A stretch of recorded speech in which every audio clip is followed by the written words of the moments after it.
Hi starting లోనే మనకి Charlie అనే పోలీస్ ఆఫీసర్ కనిపిస్తాడు. తన కొలిక్ తో కలిసి ఒక రెస్టారెంట్ లో ఫుడ్ తింటూ ఉంటాడు. ఫుడ్ తిన్న తర్వాత బిల్లు కట్టడానికి పర్సును ఓపెన్ చేస్తే అందులో పైసలు ఉండవు. తను ఆ పైసలు వెతుకుతున్నప్పుడు అక్కడ ఉన్న వెయిటర్ చార్లీని చూసి పోలీస్ అయినంత మాత్రాన పైసలు ఇవ్వకుండా వెళ్తారా అంటుంది. ఆ మాట వినగానే చార్లీ కొంచెం ఫీల్ అవుతాడు. నిజానికి తను పైసలు ఇవ్వాలనుకుంటాడు. చార్లీ అలాంటి వ్యక్తి కాదు. తన దగ్గర పైసలు ఉంటే 10 మందికి పెట్టే రకం, కానీ ఒక్కరిని కూడా మోసం చేసే రకం కాదు. కానీ ఇప్పుడు ఎంత చెప్పినా ఆ వెయిటర్ వినే పొజిషన్ లో ఉండదు. అలా పర్సులో వెతుకుతున్నప్పుడు తనకి పర్సు లోపల లాటరీ టికెట్ కనిపిస్తుంది. దాన్ని చూడగానే తనకి ఒక ఐడియా వస్తుంది. వెంటనే ఆ వెయిటర్ తో అంటాడు, నా దగ్గర లాటరీ టికెట్ ఉంది, ఇది గెలిచానంటే సగం పైసలు నీకు ఇస్తాను, లేదంటే రేపొచ్చి అయిన బిల్లుకి డబుల్ ఇస్తాను అంటాడు. కానీ ఆ వెయిట్రెస్ కి మాత్రం తన మాటల మీద అంత నమ్మకం ఉండదు. కానీ ఏం చేస్తాం, రేపైతే పైసలు డబుల్ వస్తాయి కదా అని సరే వెళ్ళిపోండి అంటుంది. చార్లీకి కూడా నమ్మకం ఉండదు. ఈ పూటకి ఇంటికి వెళ్ళిపోతే రేపు డబుల్ పైసలు ఇవ్వచ్చు కదా అని అక్కడి నుంచి వెళ్ళిపోతాడు. కానీ ఇంటికి వచ్చిన తర్వాత చార్లీ వైఫ్ టీవీని చూస్తున్నప్పుడు లాటరీ గెలిచినట్టు అనౌన్స్ చేస్తారు. అది చూసి తన వైఫ్ చాలా హ్యాపీగా ఫీల్ అవుతుంది. ఇప్పుడు ఈ లాటరీ పైసలు మొత్తం వీళ్ళ దగ్గరికి వచ్చాయంటే వీళ్ళ పేదరికం పోతుంది. ఇక జీవితంలో పేదరికంలోకి రారు. అంత హ్యాపీగా బతకొచ్చు. కానీ చార్లీ మాత్రం మార్నింగ్ ఆ వెయిట్రెస్ కి ఇచ్చిన మాట గురించే ఆలోచిస్తూ ఉంటాడు. లాటరీ గెలిస్తే సగం పైసల్ని తనకి ఇస్తానన్నాడు కాబట్టి దాని గురించే ఆలోచిస్తూ ఉంటాడు. మనోడు మాట ఇస్తే దాని మీద నిచ్చెనేసుకొని నిలబడే రకం. ఇప్పుడు ఆ వెయిట్రెస్ కి మాట ఇచ్చాడు సగం ఇస్తానని. కాకపోతే తన భార్య గురించి ఆలోచిస్తేనే తనకి తడిసిపోతుంది. తను వినే రకం కాదు. సగం పైసలు ఆ అమ్మాయికి ఇస్తానని చెప్తే తన భార్య ఉరికించి తంతుంది. కానీ ఇప్పుడు ఎలాగైనా సరే తన భార్యని ఒప్పించాలని చాలాసేపు ఆలోచించి నిజాన్ని చెప్పేస్తాడు. ఆ మాట విన్న వెంటనే తన భార్య కోపంతో ఊగిపోతుంది. ఎందుకంటే చార్లీ గురించి తనకి బాగా తెలుసు. తన మనసు ఎటువంటిదో. తను మాట ఇచ్చాడంటే ఆ మాట కోసం ఏమైనా చేయగలడు. అందుకే నాకు చెప్పకుండా ఇలాంటి తింగర్ పనులన్నీ ఎందుకు చేస్తావని తన మీద గట్టి గట్టిగా అరుస్తుంది. చార్లీకి చిన్నప్పటి నుంచి ఎదుటి వాళ్ళకి సహాయం చేయడం అంటే చాలా ఇష్టం. దాన్ని దృష్టిలో పెట్టుకునే పెద్దయ్యాక పోలీస్ ఆఫీసర్ అవుతాడు. రోడ్డు దాడుతున్న ముసలి వాళ్ళకి హెల్ప్ చేస్తాడు. ప్రెగ్నెంట్ లేడీస్ కి హెల్ప్ చేస్తాడు. ఇలా చాలా విషయాల్లో అందరికి హెల్ప్ చేస్తూనే ఉంటాడు. కానీ తన భార్య మాత్రం అలాంటిది కాదు. తన సెలూన్ షాప్ లోకి వచ్చిన అందరు కస్టమర్స్ తో తన భర్త గురించి చెడుగానే చెప్తుంది. వాడొక వేస్ట్ విధవ, ఉన్న పైసల్ని తగలేయడం తప్ప జమ చేసి పెళ్ళాన్ని బాగా చూసుకోవడం వాడికి అస్సలు తెలవదని అందరికి చెప్పుకుంటూ ఉంటుంది. కొన్ని రోజుల క్రితం తన భార్య మన జీవితాలు ఇలా అయితే మారవని ఒక లాటరీ టికెట్ కొనడానికి చార్లీని పంపిస్తుంది. ఆ లాటరీ టికెట్ కూడా వాళ్ళ మ్యారేజ్ డే అయిన 27 తారీఖుని బట్టి తీసుకురమ్మంటుంది. కానీ వీళ్ళు ఇంతకు ముందు మ్యారేజ్ డేని 26గా జరుపుకుంటారు. దానికి ఏం కారణమో మనకు కూడా తెలీదు, వాళ్ళకు కూడా తెలీదు. కానీ 27ని 26 రోజు జరుపుకుంటారు. కాకపోతే లాటరీ టికెట్ అయినా సరే 27 తారీఖుది తీసుకురమ్మని పంపిస్తుంది. కానీ మనోడు అక్కడికి వెళ్లి మర్చిపోయి 26 తారీఖుని తీసుకువస్తాడు. ఈ నెంబర్ చూడగానే తన భార్యకి ఇంకా కోపం వస్తుంది. ఏ పని కరెక్ట్ గా చేయవా, నేను చెప్పింది ఏంటి, నువ్వు చేసింది ఏంటి అని గట్టి గట్టిగా అరుస్తుంది. కానీ విచిత్రం ఏంటంటే తను కొన్న 26 నెంబర్ మీదే లాటరీని గెలుస్తారు. దాంతో ఇప్పుడు ఇదే లక్కీ నెంబర్ అన్నట్టు తను చాలా సంతోషంగా ఫీల్ అవుతుంది. కానీ తన సంతోషాన్ని ఎక్కువసేపు తన మొహం మీద ఉంచకుండా చార్లీ మార్నింగ్ ఆ వెయిట్రెస్ కి చెప్పిన విషయాన్ని చెప్పగానే మళ్ళీ సీరియస్ అయిపోతుంది. ఎవరో గుర్తు తెలియని అమ్మాయితో నా అదృష్టాన్ని పంచుకోవడం నాకు ఇష్టం లేదు. అందుకే నువ్వు కూడా ఆ అమ్మాయి దగ్గరికి వెళ్లి అబద్ధం చెప్పు, నేను లాటరీ గెలవలేదని అంటుంది. తన మాటలు విని కొంచెం మనోడు తికమక పడతాడు. ఇప్పుడు నిజం చెప్పాలా అబద్ధం చెప్పాలా అని. తర్వాత రోజు మళ్ళీ డ్యూటీకి వెళ్తాడు. రెస్టారెంట్ దగ్గరికి వెళ్లి కూడా ఆ వెయిటర్స్ తో మాట్లాడడానికి ఆలోచిస్తూ ఉంటాడు. నేను నా మనసు చెప్పింది వినాలా లేకపోతే నా భార్య చెప్పింది వినాలా అని. కానీ తన కొలిక్ మాత్రం నువ్వు ఎక్కువ ఆలోచించకురా బై, నీ మనసు చెప్పిందే విను అంటాడు. అయినా సరే మనోడు ఇంకా ఆలోచనలోనే ఉంటాడు. అలా ఆలోచిస్తూనే వెయిట్రెస్ దగ్గరికి వెళ్తాడు. ఈ వెయిట్రెస్ పేరు ఇవాన్ కూడా చార్లీని చూడగానే తనతో అంటుంది, నిన్న నీతో కొంచెం రూడ్ గా బిహేవ్ చేశాను, నన్ను క్షమించు, నిన్న నా రోజే బాగోలేదు అందుకే అలా బిహేవ్ చేశాను అంటుంది. నిజానికి ఇవాన్ కాలేజ్ అయిపోయిన తర్వాత తనకి ఉన్న ఇంట్రెస్ట్ మొత్తం సినిమాలో నటించాలని, ఆ యాక్టింగ్ కోసమే న్యూయార్క్ వస్తుంది. కానీ ఎన్ని సంవత్సరాలు ఎదురు చూసినా సరే ఒక్క అవకాశం కూడా రాదు. దాంతో తను ఇలా రెస్టారెంట్ లో పనిచేస్తుంది. కానీ నిన్న తన భర్త తను దాచుకున్న పైసలను కూడా దొబ్బేసి ఉంటాడు. పైగా తన క్రెడిట్ కార్డు మొత్తం వాడేసి బ్యాంకులో పెద్ద బొక్క పెడతాడు.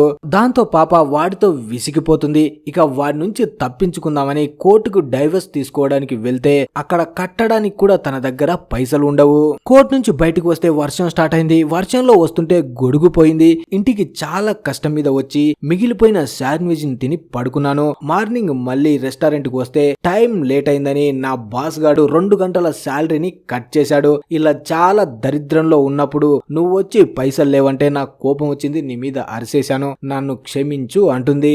చార్లీ కూడా ఆలోచిస్తూ ఉంటాడు. ఇన్ని బాధలు ఉన్నా సరే ఇవోన్ పైకి నవ్వుతూ ఉండడం చూసి తను కూడా అనుకుంటాడు, నా మనసు చెప్పింది విని ఇక్కడ ఒక నిర్ణయం తీసుకోవాలి అని. వెంటనే ఇవోన్ తో మాట్లాడుతూ, నీకు 2 ఆప్షన్లు ఇస్తాను. నిన్న తిన్న టిఫిన్ కి ఈ రోజు డబల్ కావాలా, లేదంటే నాకు లాటరీ వస్తే నీకు సగం పైసలు కావాలా అంటాడు. పాపకి ఇప్పుడు బాగా తెలుసు లాటరీ ఎప్పుడు వస్తుంది అని డబల్ పైసల్నే అడుగుతుంది. వెంటనే చార్లీ నేను లాటరీ గెలిచాను అంటాడు. కానీ ఈవన్ మాత్రం అస్సలు నమ్మదు. మనోడు కామెడీ చేస్తున్నాడు అనుకుంటుంది. కానీ ఇప్పుడు మనోడు ప్రేమగా చెప్తాడు, నిజంగానే నేను లాటరీ గెలిచాను అని. ఆ విషయం వినగానే పాప ఎగిరి గంతేస్తుంది. మొత్తం రెస్టారెంట్ లో అరిచి గోల పెడుతూ ప్రతి ఒక్కరికి ఈ రోజు మొత్తం బిల్లు నేనే కడతాను అంటుంది. అలాగే పైగా అందరికి ఐస్ క్రీమ్స్ కూడా పంచి పెడుతుంది. అలా అంత సంతోషంగా పాప ఉండడం చూసి చార్లీ కూడా సంతోషపడతాడు. బయట ఉన్న తన కొలిక్ కూడా మనోడు మనసు మాట విని మంచి చేశాడు అని చాలా సంతోషపడతాడు. తర్వాత రోజు వీళ్ళు లాటరీ పైసలు తీసుకోవడానికి వెళ్తుంటారు. అలా వెళ్తున్నప్పుడు తన భార్యకి తెలుస్తుంది మనోడు ఆ అమ్మాయికి నిజం చెప్పేశాడు అని. దాంతో తన భార్య దారి వెంట తిడుతూనే ఉంటుంది. ఎవరు పక్కన ఉన్నారని చూసుకోకుండా నానా తిట్లు తిడుతుంది. కానీ మనోడు మాత్రం ఇచ్చిన మాటకి కట్టుబడాలి కాబట్టి చిన్న ట్రిక్ ని ప్లే చేస్తాడు. తన భార్యకి చెప్తాడు, నీకు ఇప్పుడు ఎట్లా పైసలు వస్తున్నాయి, ఆ అమ్మాయికి ఇచ్చిన పైసలు ఊరికే పోకుండా అందరి ముందు నువ్వు దానం చేస్తున్నట్టు, ఆ అమ్మాయికి ఏం లేవు కాబట్టి నేను ఇస్తున్నాను అన్నట్టు నీ గొప్ప హృదయాన్ని అందరి ముందు తెరిచిపెట్టు. అంతే, అందరు నిన్ను హీరోయిన్ కంటే ఎక్కువగా పొగిడేస్తారు, నువ్వు పెద్ద ఫేమస్ అయిపోతావు డార్లింగ్ అంటాడు. అలా అందరి ముందు పైసలు తీసుకున్న దానికంటే పైసలు ఇవ్వడంలోనే అంత ఫేమస్ అయిపోతాను అంటే ఇవాన్ కి పైసలు ఇవ్వడానికి తన భార్య ఒప్పుకుంటుంది. అలా ఇప్పుడు అందరూ లాటరీ టికెట్ అనౌన్స్ చేసే ప్లేస్ కి వస్తారు. అక్కడ రిపోర్టర్స్ చాలా మంది చార్లీ వాళ్ళని చుట్టుముట్టేస్తారు. అప్పుడే చార్లీ వైఫ్ అందరి ముందు గొప్ప నటిని బయటికి తీసుకువస్తుంది. అంటే బాగా నటిస్తూ, నాకు చాలా బాధగా ఉంది, ఆ అమ్మాయికి ఎవరు లేరు, ఆ అమ్మాయికి పైసలు చాలా అవసరం, అందుకే నా దాంట్లో నుంచి సగం పైసల్ని తనకి ఇస్తున్నాను అంటుంది. అలా ఈ విషయం దేశం మొత్తం తెలిసిపోతుంది. తను పెద్ద సెలబ్రేట్ అయితే అవ్వలేదు కానీ పైసలైతే వచ్చాయి కాబట్టి సంతోషంగానే ఉంటుంది. ఇప్పుడు చార్లీ వైఫ్ కి పైసలు వచ్చాయి కాబట్టి తను ఒక్క దగ్గర నిలబడదు. తనకి ముందే సోకులు ఎక్కువ, ఇప్పుడు సోకులకి పైసలు కూడా వచ్చాయి కాబట్టి మొత్తం అన్ని షాపింగ్ మాల్స్ లకు వెళ్తూ షాపింగ్లు చేస్తూ రెస్టారెంట్లు తిరుగుతూ ఎక్కడ పడితే అక్కడ తిరిగేస్తూ ఉంటుంది. చార్లీ మాత్రం తన వెనక బాడీ గార్డ్ లా తిరుగుతుంటాడు.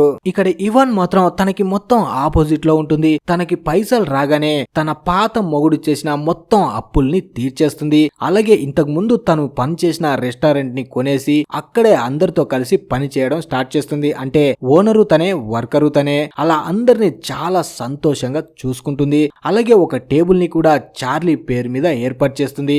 ఆ టేబుల్ పైనకి అనాథల్ని, ఎవ్వరు లేని వాళ్ళని, బిచ్చగాళ్ళని మొత్తాన్ని తీసుకువచ్చి ఆ రోజు ఫుడ్ వాళ్ళకి ఫ్రీగా పెడుతుంది. తర్వాత రోజు చార్లీ తన కొలిక్ తో కలిసి ఒక సూపర్ మార్కెట్ లోకి వెళ్తాడు. తను లోపలికి రాగానే సూపర్ మార్కెట్ లో అందరూ ఏదో రోబోల్ గా బిహేవ్ చేస్తూ ఉంటారు. కానీ మనోడు అంతగా పట్టించుకోకుండా అక్కడి నుంచి బయటికి వచ్చేస్తాడు. బయటికి రాగానే తన కొలిక్ తో నువ్వు వెంటనే బ్యాకప్ కి కాల్ చేయని ఆ సూపర్ మార్కెట్ వెనక నుంచి లోపలికి వస్తాడు. లోపల నిజంగానే ఇద్దరు దొంగలు ఉంటారు. వెంటనే అక్కడ ఉన్న ఒక కోక్ బాటిల్ ని తీసుకొని ఒక దొంగపై అటాక్ చేసి ఇంకో దొంగని పట్టుకొని అద్దం బద్దలు కొట్టేసుకుంటూ బయటికి దూకుతాడు. అదే టైంలో చార్లీకి బుల్లెట్ కూడా తగిలి ఉంటుంది. ఆ దొంగలనైతే పట్టుకున్నాడు కానీ ఈ బుల్లెట్ తగలడం వల్ల తను రిటైర్ అవ్వాల్సిన పరిస్థితి వస్తుంది. అప్పుడే బ్యాకప్ టీం కూడా వచ్చి ఆ దొంగల్ని అరెస్ట్ చేస్తారు. మనోడికి జరిగిన మంచి ఏంటంటే ఈ మొత్తం సంఘటన వల్ల సిటీలో మొత్తం తను ఒక హీరోలాగా అయిపోతాడు. సిటీ మేయర్ తనకి ఒక మెడల్ ని కూడా ఇస్తాడు. ఆ మెడల్ తీసుకుంటున్నప్పుడే మనోడు రిటైర్ అయిన పోలీసుల కోసం పైసల్ని అనౌన్స్ చేస్తాడు. ఆ మాట వినగానే తన భార్యకి ఇంకా కోపం వస్తుంది. వీడేంటి ప్రతిసారి ఎవడెవడికో పైసలు ఇచ్చుకుంటూ పోతున్నాడని తన మీద కోపం పెంచుకుంటుంది. చార్లీ అనుకునేది ఏంటంటే ఇన్ని పైసలు ఫ్రీగానే వచ్చాయి కాబట్టి లేని వాళ్ళకి పంచితే ఏం పోదు కదా అనుకుంటాడు. తన భార్య మాత్రం ఎన్ని పైసలు ఉన్నా సరే తనే అనుభవించాలి, బాగా డబ్బున్న వాళ్ళలా తిరగాలి అనుకుంటుంది. తర్వాత లాటరీ కంపెనీ వాళ్ళు ఒక పార్టీని ఏర్పాటు చేసి ఉంటారు. అది కూడా ఒక షిప్ లో. వెంటనే చార్లీ తన వైఫ్ ఇద్దరు అక్కడికి వెళ్తారు. ఇక్కడ చాలా మంది డబ్బున్న వాళ్ళు ఉంటారు. అలాగే అక్కడ ఒక ముసలోడు కూడా కనిపిస్తాడు. వీడందరి ముందు పెద్ద షో చేస్తూ ఉంటాడు. నేను స్టాక్ మార్కెట్ లో పైసలు పెట్టాను, మస్తు సంపాదించాను అంటాడు. ఆ మాటలు చార్లీ వైఫ్ వినగానే వెంటనే ఆ ముసలోడు దగ్గరికి వెళ్లి నువ్వు ఎలా పెట్టావు పైసలు, ఎలా సంపాదించావని ఆ ముసలోడు చెప్తుంటే ఆ చిట్కాలు మొత్తం తను నోట్ చేసుకుంటూ ఉంటుంది. పక్కన మొగుడితో పాటు వచ్చానన్న సంగతి కూడా పాపం మర్చిపోతుంది. ఇక మనోడు వాళ్ళ మధ్య ఉండలేక షిప్ లో నుంచి బయటికి వస్తే బయట తనకి ఇవాన్ కనిపిస్తుంది. తను టాక్సీ డ్రైవర్ తో గొడవ పడుతూ ఉంటుంది. వెంటనే చార్లీ తన దగ్గరికి వెళ్లి ఆ టాక్సీ డ్రైవర్ ని అక్కడి నుంచి పంపించేస్తాడు. కానీ వీళ్ళిద్దరు మాట్లాడుకొని ఆ షిప్ దగ్గరికి వచ్చేలోపే ఆ షిప్ అక్కడి నుంచి వెళ్లిపోతుంది. దాంతో ఇవాన్ చార్లీకి క్షమాపణ చెప్తుంది. నా వల్లే నువ్వు షిప్ మిస్ అయ్యావు అని. కానీ మనోడు మాత్రం నాకంత ఇంట్రెస్ట్ కూడా లేదులే, నా పెళ్ళం బలాంతం మీద వచ్చాను, అయినా అక్కడున్న నా కొడుకులు మొత్తం పెద్ద షో చేస్తున్నారు, వాళ్ళ ముందు నేను ఉండలేను, అందుకే కొంచెం బయటకు వచ్చాను, అందుకే నేను కొంచెం చల్లగాలి కోసం బయటకు వచ్చాను, ఇక్కడ పిల్లగాలి తగిలింది ఆగిపోయా. ఇక్కడ చార్లీ భార్య మాత్రం తను షిప్ లో ఉన్నాడా లేడా అన్న విషయాన్ని కూడా పట్టించుకోకుండా ఆ ముసలోడితో కలిసి ఫుల్ గా పార్టీని ఎంజాయ్ చేస్తూ ఉంటుంది. చార్లీ ఇవాన్ కూడా ఒక రెస్టారెంట్ లోకి వెళ్తారు. అక్కడే ఒక అందమైన పెళ్లి జరుగుతూ ఉంటుంది. ఆ పెళ్లిని చూస్తూ ఇద్దరు చాలా ఎమోషనల్ అవుతారు. అప్పుడే ఇవాన్ అంటుంది, మొదట్లో నా భర్త కూడా చాలా హ్యాపీగా ఉండేవాడు, కానీ రోజులు గడిచే కొద్దీ వాడి అసలు రూపం బయటపడింది.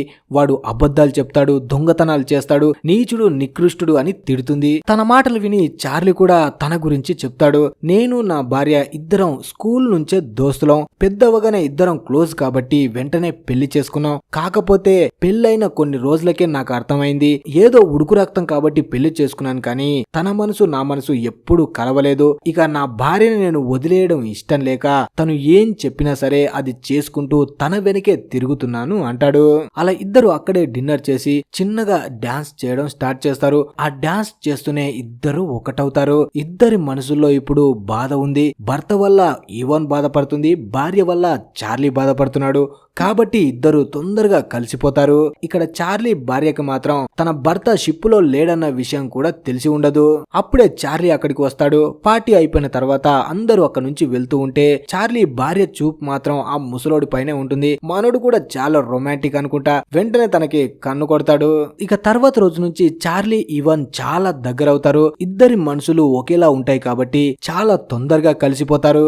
ఇద్దరికి ఎదుటి వాళ్ళలో సంతోషాన్ని వెతకడం చాలా ఇష్టం. అందుకే చాలా మందికి మంచి చేస్తారు. అలాగే ఒక బేస్బాల్ గ్రౌండ్ నే ఒక రోజుకి రెంట్ కు తీసుకొని వాళ్ళ చుట్టూ ఉన్న చిన్న పిల్లల్ని, ఎవ్వరూ లేని అనాథ పిల్లల్ని ఆ గ్రౌండ్ లోకి తీసుకువచ్చి బేస్ బాల్ ని ఆడమంటారు. ఎందుకంటే ఒక్క రోజైనా అలాంటి వాళ్ళకి గుర్తుండిపోవాలి అని.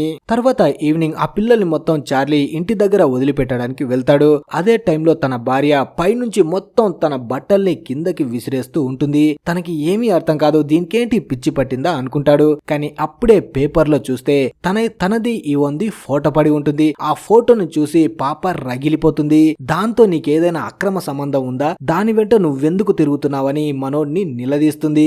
ఆ ఫోటోలో మీరిద్దరు ఉన్నదాన్ని చూస్తే మీ మధ్య బంధం నడవడం కాదు, గుర్రంలా పరిగెడుతుంది. అందుకే నాకు నీ నుంచి డైవర్స్ కావాలి. నువ్వు ఒక చెత్త నా కొడుకువి, నీకు ఏమీ చేత కాదు. ఆ లాటరీ టికెట్ కూడా నేను కొనమంటే వెళ్ళి కొన్నావు, లేదంటే నువ్వు చేసే ఆ జాబ్ వల్ల ఇంకా మనం పేదవాళ్ళుగానే ఉండేవాళ్ళం. నీలాంటి వాడిని నా లైఫ్ లో ఇంతవరకు చూడలేదు, అందుకే నాకు డైవర్స్ కావాలి అంటుంది. ఆ మాటలు వినగానే చార్లీ కూడా అర్థం చేసుకుంటాడు, తన భార్యకి నా మీద అస్సలు ప్రేమనే లేదు. ఇప్పుడు నా నుంచి తనకి డైవర్స్ కావాలి కాబట్టి ఇవాన్ని అడ్డు పెట్టుకుంటుందని విడాకులు ఇవ్వడానికి ఒప్పుకుంటాడు.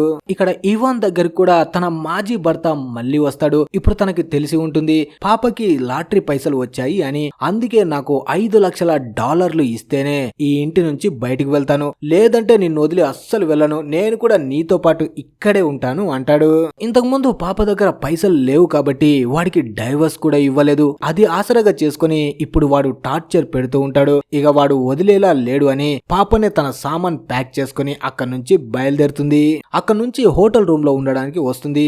ఆశ్చర్యంగా అక్కడే చార్లీ కూడా తనకి కనిపిస్తాడు. తను కూడా తన భార్య నుంచి దూరంగా వచ్చి ఉంటాడు. అలా ఇద్దరు ఇక్కడ చూసుకొని ఇద్దరు మనసులు ఇప్పుడు ఓదార్పును కోరుకుంటున్నాయి కాబట్టి వెంటనే ఒక్కటవుతారు. కానీ తెల్లారగానే హోటల్ దగ్గరికి మొత్తం మీడియా వస్తుంది. హోటల్లో ఉన్న వాళ్ళు నిన్న రాత్రి వీళ్ళిద్దరిని గుర్తుపట్టి ఉంటారు. వీళ్ళిద్దరు ఒకటే రూమ్ లో ఉన్నారు. ఇద్దరు వాళ్ళ ఫ్యామిలీస్ కి చెప్పకుండా ఇక్కడ ఎంజాయ్ చేయడానికి వచ్చారని మీడియాకి తెలియగానే వెంటనే మార్నింగ్ ఇక్కడికి వచ్చి వాళ్ళని ఫోటో తీసి పేపర్ లో వేసేస్తారు. జనం కూడా వీళ్ళని తప్పు పడతారు. ఎందుకంటే ఇద్దరికి విడాకులు అవ్వలేదు, అంతకు ముందే ఇలా దొరికారు కాబట్టి చాలా దారుణంగా చూస్తారు. ఇప్పుడు ఈ విషయం గురించి చార్లీ వైఫ్ కి తెలియగానే తను చాలా సంతోషపడుతుంది. దీన్ని అడ్డు పెట్టుకుని తొందరగా విడాకులు తీసుకోవచ్చని విడాకులు తీసుకోవడానికి వెళ్తుంది. కానీ విడాకుల పేపర్ల మీద సైన్ చేసే ముందు ఒక కండిషన్ పెడుతుంది. లాటరీలో వచ్చిన పైసలు మొత్తం నాకు ఇచ్చేయాలి అని. ఆ మాట విని చార్లీ కూడా ఇన్ని సంవత్సరాలు కలిసి ఉన్నాం, నీ సంతోషం కోసం ఆ పైసలు మొత్తం నీవే తీసుకోపో అంటాడు. కానీ తన భార్య అంతటితో ఆగదు. ఏవోన్ కి ఇచ్చిన మిగతా పైసలు కూడా మొత్తం నాకు కావాలి అంటుంది. కానీ దానికి చార్లీ ఒప్పుకోడు. దాంతో పాపకి చాలా కోపం వస్తుంది. మీరు పైసలు గానీ ఇవ్వకపోతే ఇద్దరిని కోర్టులోకి ఈడుస్తాను అంటుంది. ఆ మాట వినగానే మనోడికి చాలా కోపం వస్తుంది. వెళ్లి తన చెయ్యి పట్టుకుని పక్కకు రా, నీతో మాట్లాడాలి అంటాడు. కానీ అక్కడ ఉన్న వాళ్ళు మొత్తం మనోడు తనని కొట్టడానికి వెళ్ళాడు అనుకుంటారు. తర్వాత కోర్టులో చార్లీ లాయర్ ఒక విషయాన్ని చెప్తాడు. లాటరీ కొన్న నెంబర్ ని చార్లీయే సెలెక్ట్ చేసుకున్నాడు. ఇందులో తన భార్యకి ఎలాంటి సంబంధం లేదు కాబట్టి పైసలు మొత్తం తనకే సంబంధం అంటాడు. కానీ తన భార్య అదే టైంలో తెలివిగా ఆలోచించి అందరి మనసుల్ని గెలుచుకునేలా మాట్లాడుతుంది. కరెక్టే, నేను చెప్పినట్టు తను మా పెళ్లి రోజు డేట్ ని బట్టి ఆ లాటరీ టికెట్ ని కొనలేదు. కాకపోతే ఆ ముందు రోజు రాత్రే మా తాత చచ్చిపోయిన నరసయ్య కల్లోకి వచ్చి 26 డేట్ ఉన్న లాటరీ టికెట్ కొనమ్మా అని చెప్పాడు. దాంతో మా ఆయన వెళ్లి ఆ లాటరీ టికెట్ కొన్నాడు. చూసే వాళ్ళందరికీ తను మాట్లాడేది మొత్తం విచిత్రంగా అనిపిస్తుంది. కాకపోతే మీడియా వాళ్ళు తగ్గరు కదా, మంచి మంచి కొటేషన్స్ తో ఎమోషనల్ స్టోరీస్ ని రాసి చార్లీ వైఫ్ కే మద్దతు వచ్చేలా చేస్తారు. అప్పుడే తన భార్య లాయర్ వచ్చి, నా కళ్ళ ముందే తనని కొట్టడానికి కూడా వెళ్ళావు, ఇలాంటి వాడితో తను ఉండలేదు కాబట్టి తనకి విడాకులు ఇచ్చేయి, అలాగే ఈవోన్ కి ఇచ్చిన పైసలు కూడా తిరిగి ఇచ్చేయాలి అంటాడు. ఇప్పుడు జనంలో మొత్తం ఈవోన్ ఒక దోషిగా నిలబడుతుంది. భర్త ఉండగానే మోసం చేసి ఇంకొకరితో సంబంధం పెట్టుకుందని తనని నీచంగా చూస్తారు. ఇప్పుడు కోర్టులో ఇవాన్ చార్లీకి తనకి ఎలాంటి సంబంధం లేదని చెప్పొచ్చు, కానీ తను నిజాయితీగా ఉండాలి అనుకుని నిజాన్ని చెప్పేస్తుంది. దాంతో కోర్టులో కూడా చార్లీ వైఫే గెలుస్తుంది. అలాగే జనం మొత్తం ఈవాన్ ఒక దొంగ మొహంది, తను పైసల్నే తీసుకోవడం కాకుండా తన భర్తని కూడా సొంతం చేసుకుందని తనని చాలా మంది తిడతారు. దాంతో ఆ కోర్టులో తను ఉండలేక అక్కడి నుంచి బయటికి వెళ్లిపోతుంది. చార్లీ బయటకు వచ్చి తనని ఆపడానికి చాలా ట్రై చేస్తాడు. కానీ అక్కడ ఉన్న వాళ్ళు అన్న మాటల కారణంగా తను వెనక్కి తిరిగి చూడకుండా అక్కడి నుంచి పారిపోతుంది. అలాగే రాత్రికి చార్లీ తను ఏం చేసుకుంటుందో ఎలా ఉందో అని చూడడం కోసం మాటి మాటికి ఏవోన్ ఇంటి దగ్గరికి వెళ్తాడు. డోర్ వరకు వెళ్లి కామ్ గా మళ్ళీ వెనక్కి వచ్చేస్తాడు. ఇక భార్య వదిలేసిన తర్వాత చార్లీ కూడా ఒంటరివాడైపోతాడు. ఒక్కడే మెట్రో స్టేషన్ లో ఒంటరిగా కూర్చొని చాలా సేపటికి తిరిగి ఇంటికి వెళ్లిపోతూ ఉంటే మధ్యలో ఇంతకు ముందు ఈవోన్ తను కలిసిన రెస్టారెంట్ కనిపిస్తుంది. మొదటిసారి వాళ్ళు అక్కడే కలిశారు కాబట్టి లోపలికి వెళ్లి కొంతసేపు కూర్చొని వెళ్దామని లోపలికి వెళ్ళగానే లోపల తనకి ఇవాన్ కనిపిస్తుంది. ఇన్ని రోజుల తర్వాత ఇవాన్ ని చూడగానే చార్లీ చాలా సంతోషంగా ఉంటాడు. కాకపోతే ఇవాన్ మాత్రం సంతోషంగా ఉండదు. నేను అనవసరంగా నీ లైఫ్ లోకి వచ్చాను, నేనే గనక నీ లైఫ్ లోకి రాకుండా ఉంటే ఆ $4 మిలియన్ నీ భార్యతో కలిసి సంతోషంగా నువ్వు ఉండేవాడివి, నా వల్లే నీ జీవితం కూడా పాడైపోయింది అంటుంది. కానీ చార్లీ మాత్రం తనకి సపోర్ట్ చేస్తూ నీ కోసం ఆ $4 మిలియన్ కాదు, ఎన్ని పైసలు ఉన్నా సరే పక్కకు విసిరేస్తాను అంటాడు. ఆ మాటలు వినగానే ఇవాన్ కూడా చాలా ఎమోషనల్ అవుతుంది. ఇంతవరకు తన కోసం ఎవ్వరూ అలా మాట్లాడింది లేదు. ఇప్పుడు తన మీద అంత ప్రేమను చూపిస్తున్న చార్లీని చూసి తన మనసుని తను కంట్రోల్ చేసుకోలేక తనని హక్ చేసుకుని తనతో అంటుంది, ఇక మనం ఈ సిటీని వదిలేసి దూరంగా వెళ్లిపోదాం, వీళ్ళతో మనకి ఎలాంటి సంబంధం వద్దు అంటుంది. అప్పుడే రెస్టారెంట్ బయట ఒక అడుక్కునే అతను కనిపిస్తాడు. తనని ఎప్పుడు రెస్టారెంట్ లోకి పిలిచి పాప ఫుడ్ పెట్టేది. ఇప్పుడు కూడా తను ఆకలితో ఫుడ్ అడగగానే తనని లోపలికి పిలుస్తారు. అలా తనకి ఫుడ్ పెట్టి తను తింటూ ఉంటే వీళ్ళిద్దరు దూరంగా వెళ్లిపోవడం గురించి మాట్లాడుకుంటారు. కానీ ఫుడ్ తింటున్న అతను మాత్రం వీళ్ళని సీక్రెట్ గా ఫొటోస్ తీసి మీడియాకి పంపించేస్తాడు.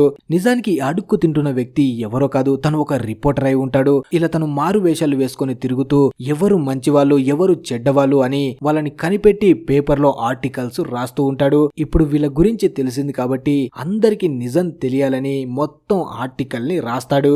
వీళ్ళని చాలా రోజుల నుంచి నేను చూస్తున్నాను, నేను ఎవరో తెలియకపోయినా నాకు పిలిచి ఫుడ్ పెట్టారు, అలాగే వీళ్ళ దగ్గర నుంచి మొత్తం పైసలు పోయినా సరే పైసలు లేకపోయినా వీళ్ళు సంతోషంగా ఉండాలి అనుకుంటున్నారు.